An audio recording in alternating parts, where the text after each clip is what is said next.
दो भाइयों के झगड़े ने 150 परिवार को बेघर कर दिया और उसमें से एक थी अन्नू, जिसका 55 दिन बाद शादी होने वाली थी। ये कहानी है उस जालोर के ओडवाल की। 150 परिवार बेघर हो गए। क्या है पूरी कहानी आपको बताते हैं, लेकिन उससे पहले अन्नू के बारे में जिक्र करते हैं। अन्नू की 55 दिनों बाद शादी होने वाली थी। घर में मंडप सजने वाला था, टेंट और सारे जो है बुक किए जा चुके थे, लेकिन अचानक वहां जेसीबी पहुंचती है और वहां उस मकान को धराशायी कर दिया जाता है।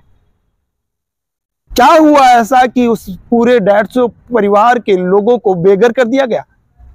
कहानी ऐसी है कि दो भाइयों में झगड़ा होता है और वो झगड़े के बाद मामला कोर्ट में पहुंचा और कोर्ट ने जांच करवाई तो ये मामला पूरा ओरण जमीन निकली, और जिसके बाद कोर्ट ने निर्देशित किया कि उस जमीन को खाली करवाया जाए। प्रशासन लाजमी के साथ वहां पहुंचा और 150 परिवार की बस्तियों को बेघर कर दिया। उसमें से एक थी अन्नू, जिसका ठीक 55 दिन बाद शादी होने वाली थी। पिता की मौत 4 साल पहले हो गई। माँ उसकी आंगनबाड़ी के अंदर कार्य करता है और माँ उसी से घर परिवार का गुजारा चलाती है। उस अन्नू पर क्या बीत रही है जिसकी शादी 55 दिन बाद होने वाली है, क्योंकि घर में शादी का माहौल था, हंसी खुशी का माहौल था, और उस बीच इस तरह का घटनाक्रम उस पे क्या बीत रही है आप सब जानते हैं।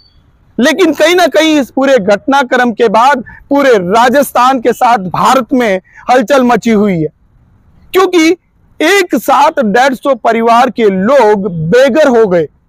जिनके आशियाने थे वो आशियाने टूट चुके हैं। अब देखना होगा कि इस पूरे घटनाक्रम के बाद शासन, प्रशासन और सरकार के नुमाइंदे क्या अन्नू की मदद करेंगे, क्योंकि बहुत बड़ा सवाल है। अन्नू जो एक अकेली माँ के साथ रहती है, उसमें परिवार में कोई जो है कमाने का सहारा नहीं है, और उस अन्नू की मदद के लिए कितने लोग हाथ बढ़ाते हैं ये तो वक्त बताएगा। लेकिन कहीं ना कहीं अन्नू को मदद की दरकार है, जरूरत है, क्योंकि उसके परिवार में एक माँ है और उस माँ पर क्या बीत रही होगी ये आप भी जानते हैं। एक हंसी खुशी परिवार का आशियाना टूट जाना, जो सपना होता है, एक जिंदगी का सपना होता है कि उसका एक आशियाना हो, एक बंगला हो, और वही आशियाना अगर टूट जाए तो उस पे दुखों का पहाड़ टूट पड़ता है। अन्नू की शादी के सपने सजोए एक माँ जो इस आशियाने में बारात की इंतजार कर रही थी, लेकिन अब बारात इस आशियाने में नहीं आएगी तो उस माँ पर क्या बीत रही होगी। देखना होगा कि इस माँ किस तरीके से अपने बेटी का कन्यादान करती है और बेटी को विदा करती है, लेकिन जिस आशियाने में सपने सजोए थे वो सपने चूर चूर हो चुके हैं। अब अन्नू की शादी में शासन प्रशासन क्या रंग भरता है ये देखने वाली बात होगी।